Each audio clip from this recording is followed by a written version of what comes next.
Perkenalkan, nama saya Antonius Bimo Wicaksono dari Fakultas Psikologi kelas 1 A2. Saya akan menjelaskan berbagai macam definisi inteligensi menurut para ahli. Yang pertama, dari P. Guilford, inteligensi merupakan perpaduan dari banyak faktor khusus. Yang kedua, Howard Gardner, kemampuan untuk memecahkan masalah atau menciptakan suatu produk dalam berbagai macam setting dan dalam situasi nyata. Yang ketiga, menurut David Weisler, inteligensi adalah kapasitas keseluruhan atau global individu untuk bertindak, berpikir rasional, dan menangani lingkungan secara efektif. Yang keempat, menurut William Stern, inteligensi ialah kesanggupan untuk menyesuaikan diri kepada kebutuhan baru dengan menggunakan alat-alat berpikir yang sesuai dengan tujuannya.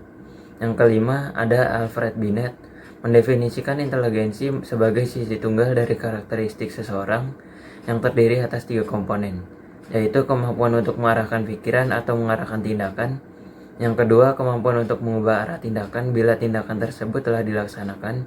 Yang ketiga, kemampuan untuk mengkritik diri sendiri atau melakukan autokritism. Secara harfiah, inteligensi berasal dari bahasa Inggris, intelligence, dan juga berasal dari bahasa Latin intellectus, intelligentia, atau intelligere, yang berarti menghubungkan atau menyatukan satu sama lain. Dengan kata lain, inteligensi adalah situasi kecerdasan pikir, sifat-sifat, dan perbuatan cerdas. Jadi, inteligensi adalah kemampuan di dalam jiwa yang dimiliki oleh setiap manusia yang dibawa sejak lahir untuk berbuat sesuatu dalam menyesuaikan diri terhadap situasi atau kondisi yang baru dengan cara pikir yang rasional dan tindakan yang terarah. Halo, perkenalkan nama saya Caroline Angelika. Saya dari Fakultas Psikologi kelas 1 A2. Teori-teori inteligensi. Ada beberapa faktor inteligensi yang menjadi kiblat perkembangan teori inteligensi. Di antaranya ialah, pertama, ada teori unifaktor. Teori ini dipandang sebagai teori yang tertua yang dikemukakan oleh Alfred Binet, salah satu ahli psikologi yang mengatakan bahwa kecerdasan bersifat motogenetik, yaitu perkembangan dari satu faktor, satuan atau faktor umum. Lalu yang kedua, ada teori dwifaktor. Teori dwifaktor ini dikembangkan oleh Charles Spearman, seorang psikologi dan ahli statistik dari Inggris pada tahun 1927. Spearman mengusulkan teori kecerdasan dua faktor yang dapat menjelaskan pola hubungan antara kelompok tes kognitif yang ia analisis. Oke. Yang ketiga ada teori multifaktor. Teori multifaktor yang dikembangkan oleh Edward Lytton Dick pada tahun 1916. Menurutnya teori ini, inteligensi terdiri dari hubungan-hubungan neural antara stimulus dan respon. Hubungan-hubungan saraf khusus inilah yang mengarahkan tingkah laku individu. Oke. Yang keempat ada teori hierarki. Model hierarki dicetuskan oleh Vernon. Dalam model hierarki, kemampuan mental Vernon apabila semakin tinggi posisi faktor dalam diagram, maka semakin luas rentang perilakunya. Oke. Lalu yang kelima ialah teori kemampuan mental primer. Teori ini dikembangkan oleh Double L. Thanes yang berpendapat bahwa inteligensi terdiri dari faktor yang jamak, mencakup 7 kemampuan mental utama, yaitu yang pertama ada verbal meaning, itu memahami gagasan dan arti kata yang diukur dengan tes kosakata. Lalu yang kedua ada number, itu kecepatan dan akurasi melakukan perhitungan aritmatika. Lalu yang ketiga ada space, itu kemampuan visualisasi hubungannya berbentuk dalam 3 dimensi seperti dalam mengenali gambar dalam orientasi yang berbeda. Lalu ada perceptual speed, itu kemampuan untuk membedakan detail visual serta menetapkan persamaan dan perbedaan antara objek dalam gambar secara cepat. Lalu ada word fluency, itu kecepatan dalam gagasan kosakata seperti dalam membuat puisi atau dalam memecahkan anagram. Selanjutnya ada memori, ini kemampuan untuk menghafalkan kosakata, angka, huruf, dan sejenisnya dengan penalaran induktif cara menulis. Lalu selanjutnya ada reasoning, ini adalah kemampuan untuk menurunkan aturan dari informasi yang diberikan seperti dalam menentukan aturan dari rangkaian angka dari hanya sebagian dari rangkaian angka tersebut. Oke, untuk selanjutnya ada jenis-jenis inteligensi menurut Robert J. Sternberg pada tahun 1986. Mengembangkan teori hierarki inteligensi, menyatakan bahwa inteligensi memiliki 3 bentuk, yaitu 1. Inteligensi analitik, yang menunjuk pada kemampuan menganalisis, menilai, mengevaluasi, membandingkan, dan membedakan. Lalu yang kedua, ada inteligensi kreatif, yang terdiri dari kemampuan berkreasi, merancang, menemukan, memulai sesuatu, dan membayangkan. Lalu yang ketiga, ada inteligensi praktis. Inteligensi ini mencakup kemampuan untuk menggunakan, mengaplikasikan, mengimplementasikan, dan menerapkan gagasan-gagasan dalam praktik. Berikut adalah macam-macam inteligensi. Ada inteligensi verbal linguistik, inteligensi logika matematik, inteligensi visual spasial, inteligensi kinestik tubuh, inteligensi ritme musikal, inteligensi intrapersonal, inteligensi interpersonal, dan inteligensi emosional. Halo, perkenalkan nama saya Oktavia Sinaga.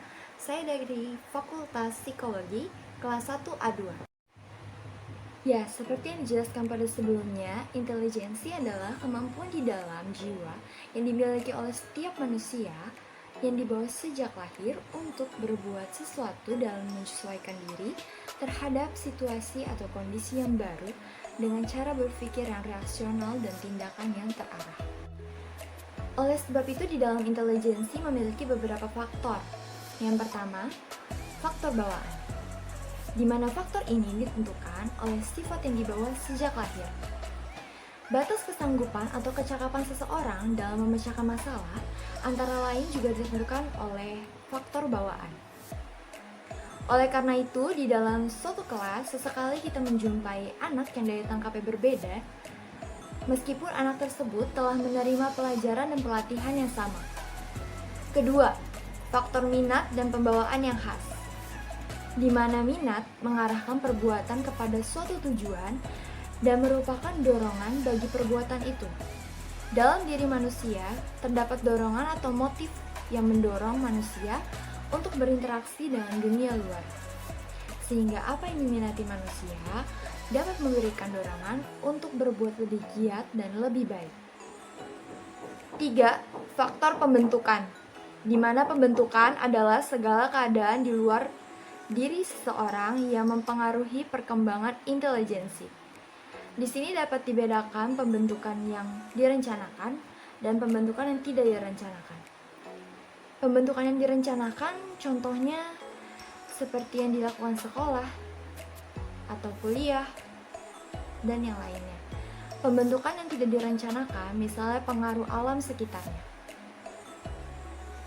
Yang keempat, ada faktor kematangan, di mana tiap organ dalam tubuh manusia mengalami pertumbuhan dan perkembangan. Setiap organ manusia, baik fisik maupun psikis, dapat dikatakan telah matang jika ia telah tumbuh dan berkembang hingga mencapai kesanggupan untuk menjalankan fungsinya masing-masing. Yang kelima, faktor kebebasan. Hal ini berarti manusia dapat memilih metode tertentu dalam memecahkan masalah yang dihadapinya. Di samping kebebasan memilih metode, juga bebas dalam memilih masalah yang sesuai dengan kebutuhannya. Selanjutnya saya akan menjelaskan tentang sejarah tes intelijensi.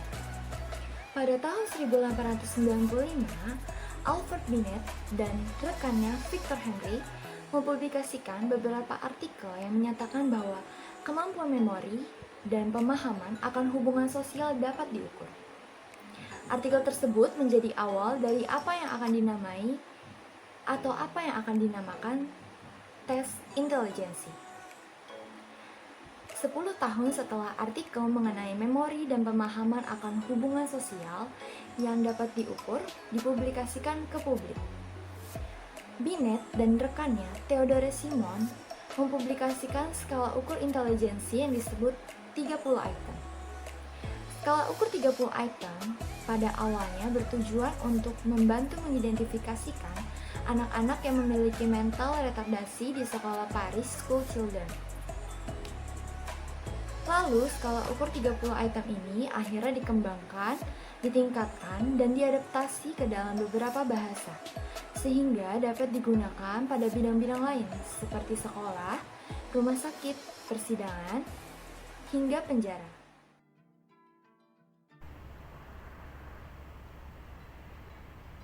Perkenalkan, nama saya Glenn Kevin Daniel Silitonga, Fakultas Psikologi kelas 1A2.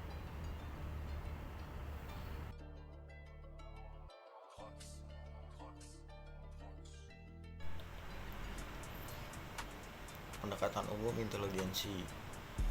Sejarah inteligensi dalam psikologi dapat dipahami dengan 4 pendekatan umum yang dikemukakan Malone dan Ward pada tahun 1976, yaitu 1.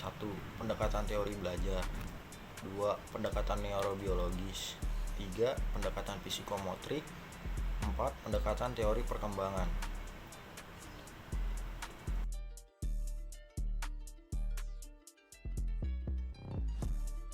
Jenis-jenis alat tes inteligensi. 1. Tes Binet, yang berarti tes inteligensi yang pertama kali dipublikasikan pada tahun 1905 di Prancis, yang berfungsi untuk mengukur kemampuan mental seseorang. 2. WISC, Wechsler Intelligence Scale for Children. 3. WPPSI, Wechsler Preschool and Primary Scale of Intelligence. 4. IST, Intelligence Structure Test. 5. SPM, Standard Progressive Matrix. 6. APM, Advanced Progressive Matrix. 7. CFIT, Culture Fair Intelligence Test.